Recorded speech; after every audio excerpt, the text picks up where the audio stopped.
A year-long context is just a tool. It's a tool that curriculum designers and writers use when they're designing the sequence or structures that they want to consider for external alignment to any set of standards. So when I have a curriculum, and that curriculum has the identity of my school, for example, even if I'm aligning to a set of standards that my school wrote or that my district wrote, I still need to consider that external alignment of my unit plan, let's say, to the standards. So what we used to do is we would take our unit plan and we would say, oh, I think it hits that standard and that standard and that everything I do hits that standard. And so I end up with all the standards I could be addressing. What the year-long context does is it limits that and says, actually, let's focus in and try and divide and conquer, for example. Let's try and get a small bundle. Let's look for pieces that go together. So with very few assessment events, we can get the evidence of as many standards as possible, thereby freeing up more instructional time. So how does that look? How do we do that? It's very important to remember that a year-long context is not your curriculum. It's just a tool. So we get to make rules about it. There's only really 2 rules about a year-long context. Rule number 1, you don't put all the standards where they happen. If you do that, you end up taking the standards and you put them everywhere they could possibly happen. You get oversaturated piles, not a useful document. This is not a giant diary of everywhere the standards happen. So now, what do?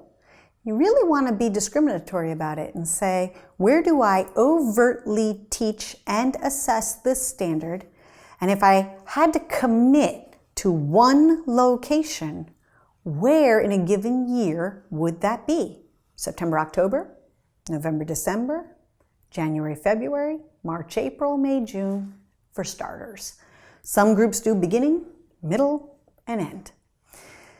We try to force ourselves to put every standard in one location. When we do it that way, we're forcing that commitment to where should it happen as opposed to where could it happen.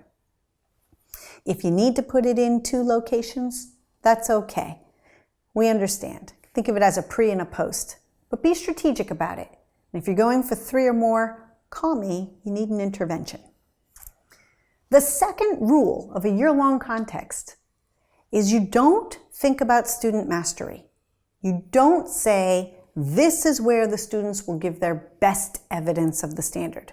Otherwise, you take all the standards, you put them at the end of the year, and you have some sort of mega assessment. Again, not a useful document. So what we want to do is really think about the bundling. We want to think about the identity of the year-long context and say, the writers of these standards had a plan. Things went together. There's a logic.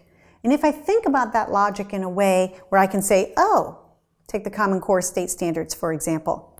Reading Standard 4 is about vocabulary. Language Standard 4 is about vocabulary. That's a bundle. That's a connection. If I put both of those in the same location, so let's say October, November, I could say I'm going to overtly teach this and assess it, and I'm going to look at that. I could look at that evidence with my colleagues and unpack the student work to make some ideas about how are students doing toward meeting this target or meeting this standard.